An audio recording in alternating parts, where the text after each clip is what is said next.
Buenos días. Qué desastre. Vengo sin atrecho, no tengo libro de divulgación, todavía, espero. Tengo 2 de investigación para los valientes y las valientes. Bueno, vamos a ver qué tal sale esto. La tabla periódica de los elementos, esos componentes primitivos, básicos, de los que surge todo el universo, ¿no? Esta imagen yo creo que es familiar para todos. Sin embargo, ¿os habéis parado a pensar alguna vez si pudiera existir también una tabla periódica del pensamiento? Una serie de conceptos también primitivos y básicos que al combinarlos dieran lugar a todas nuestras ideas, a todos nuestros pensamientos. La búsqueda de estos conceptos básicos, indefinibles, universales, no es nueva. En el siglo XVII, Leibniz ya ansiaba, ya deseaba encontrar ese alfabeto del pensamiento, esa lengua mental. Y, sin embargo, identificar estos conceptos es una tarea bastante complicada, muy complicada. El primer obstáculo que nos encontramos cuando intentamos hacer esto es nuestra propia lengua. Nuestro propio idioma funciona como una jaula del pensamiento. Nos hace creer que las palabras, las categorías lingüísticas que usamos, reflejan el mundo. Y como ese mundo es uno, pues tendemos a pensar que las palabras que usamos para describirlo pues también tendrían que ser universales, ¿no? Nada más lejos de la realidad. En esta magnífica obra, Prisioneros del inglés, Anna Wierzbicka nos ofrece infinitud de ejemplos que nos demuestran, nos dan evidencias de que esta intuición no es del todo correcta. Conceptos como comer y beber. ¿Acaso no comemos y bebemos todos los seres, ¿no?, que habitamos este planeta? Si no, nos moriríamos. Este concepto, por fuerza, debería ser universal, nos parece universal. Lo encontramos en otras lenguas que conocemos, en inglés, en francés, en italiano, ¿no? Y, sin embargo, existen lenguas como el calán o el walpiri, donde esta diferencia, esta distinción, comer y beber, no existe. Tienen un único concepto, que significa a grandes rasgos ingerir alimentos. ¿Que estos alimentos sean sólidos o líquidos? Pues es algo que no tiene la menor relevancia para los hablantes de estas lenguas, ¿no? Comer y beber no son conceptos universales. La noción de hermano o hermana, de nuevo, ¿acaso no son hermanos y hermanas todas las personas que nacen de los mismos padres, tanto aquí como en China o en Tombuctú?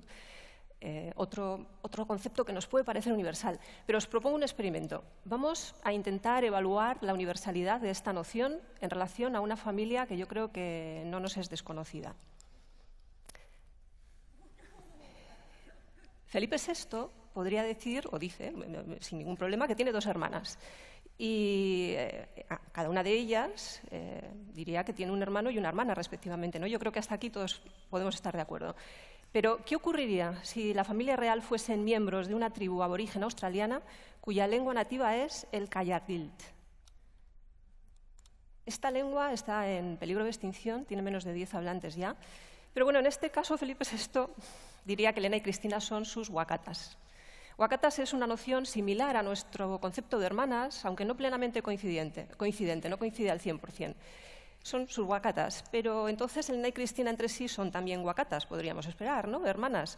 Pues en Kayardild no. En Kayardild, Cristina diría que Elena es su yakukatu y Elena diría que Cristina es su duyinda. ¿Qué sería Felipe VI para ambas? Ninguno de los conceptos anteriores. Para ellas, Felipe sería su kularrind.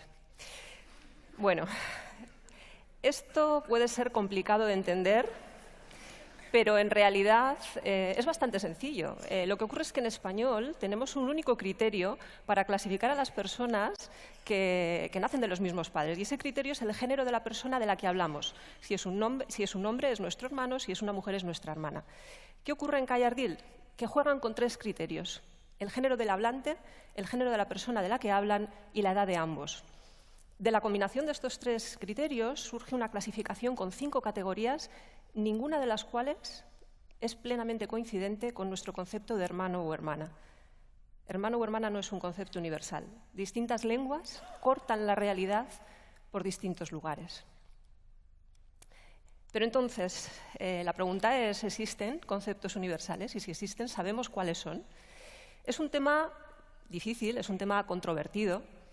Sería fantástico, sería maravilloso que existiesen estos conceptos universales y que los conociésemos. Por una parte, nos permitirían evitar la circularidad en las definiciones que hacemos de las palabras y, por otra parte, nos permitirían traducir entre lenguas sin perdernos en la traducción, escapando de nuestro etnocentrismo, de esa jaula del pensamiento que nos ofrecen nuestras propias lenguas, ¿no? Nos ayudaría a evitar imponer las estructuras de nuestra lengua sobre otros idiomas. Pero lo cierto es que a día de hoy no hay consenso, no tenemos todavía una lista definitiva, completa, de conceptos universales. De hecho, la comunidad lingüística está dividida. Tenemos lingüistas que piensan que buscarlos es una tarea inútil, una tarea probablemente imposible, y otros muchos lingüistas que siguen persiguiendo esta utopía y que siguen haciendo propuestas. Una de estas propuestas es la que me gustaría compartir hoy aquí con todos vosotras y vosotros, porque es una de las propuestas más avanzadas que hay a día de hoy y sobre todo una de las más ambiciosas por el gran número de lenguas, ¿no?, que han analizado ya hasta la fecha para intentar buscar estos conceptos universales. Anna Wierzbicka, esta lingüista polaca, junto con sus colaboradores, entre ellos el lingüista Godard, llevan más de 50 años, desde los años 70, estos son antes de los 80, no son ochenteros, y llevan casi 50 años intentando descubrir estos conceptos universales. Y lo hacen desde una robusta base teórica y utilizando una metodología empírica, que consiste en hacer estudios contrastivos de un gran número de lenguas diversas, no relacionadas entre sí, que pertenecen a familias tipológicas y genéticas diferentes. De esta manera, a día de hoy, han descubierto ya 65 primitivos semánticos, los que tenéis en la pantalla, que serían más que probables candidatos a conformar esa tabla periódica de nuestro pensamiento. Fijaros, pronombres como yo o tú ya han sido identificados en todas las lenguas estudiadas, que, como digo, pertenecen a prácticamente todas las familias que existen de lenguas actualmente. Sin embargo, otros pronombres, como él, ella, que desde nuestro etnocentrismo nos podrían parecer universales, ya se ha constatado que no, que hay culturas, hay lenguas en las que estos conceptos no existen o no son expresables, no son universales lingüísticos. Los 65 primitivos semánticos que tenéis en la pantalla son indefinibles, son tan básicos que no se pueden definir con conceptos más básicos que ellos mismos. Y de confirmarse su universalidad, a medida que se vayan incluyendo más y más idiomas en el estudio, constituirían la base de la química de nuestro pensamiento. Nos explica Anna Wierzbicka que estos 65 primitivos semánticos se pueden combinar entre ellos y también con otros conceptos que ella denomina moléculas conceptuales, que ya no son indefinibles, ya no son básicos, pero también tienen cierto carácter o son candidatos también a la universalidad. Se combinarían mediante una gramática universal, dando lugar a conceptos más complejos, que estos ya sí serían propios, específicos de cada cultura, de cada idioma. Me gustaría acabar con una imagen, con una cita, con una observación y con un pequeño pero gran deseo a la vez. La imagen es de Anna Wierzbicka. En una de sus últimas conferencias, con ese pañuelo característico en el que lleva impresos los 65 primitivos semánticos, esos candidatos a conformar el alfabeto de nuestro pensamiento, los cimientos de nuestra conceptualización del mundo. La cita es de un antropólogo, Sveda, que resume muy bien la contribución de Anna Wierzbicka cuando dice que su obra, con todas sus limitaciones, es una investigación todavía en curso, pero es ya un intento heroico y monumental de descubrir los elementos universales del pensamiento sin reducir la diversidad a la uniformidad. La observación es la siguiente. La obra de Anna Wierzbicka es relativamente poco conocida fuera de la lingüística y, en mi modesta opinión, insuficientemente reconocida dentro de los círculos lingüísticos. Esta observación la pude constatar hace unos meses cuando asistí a una conferencia de uno de los principales lingüistas tipológicos de la actualidad. No voy a dar su nombre, no le quiero hacer publicidad. En esta conferencia, que precisamente trataba de universales lingüísticos, no se citó la obra de Anna Wierzbicka ni una sola vez, ni siquiera para criticarla. En el debate posterior a la ponencia le pregunté a este lingüista, ¿no?, cuál era su opinión sobre la obra de Anna Wierzbicka, y no tuvo que pensar su respuesta. Enseguida me contestó: Anna Wierzbicka es una diosa.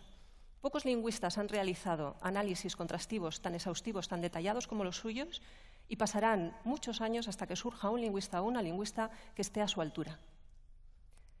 Sorprendida, No me atreví a preguntarle por qué no la había citado ni una sola vez. Pero sí le pregunté cuál creía que era su opinión sobre el futuro de la obra de Anna Wierzbicka y de sus colaboradores. Y de nuevo no tuvo que pensar la respuesta. Me dijo, la obra de Anna Wierzbicka morirá con ella. Su legado morirá con ella. Mi deseo es muy sencillo. Ojalá que los enamorados y las enamoradas de la ciencia y del conocimiento de Naucas lo evitéis. Muchísimas gracias.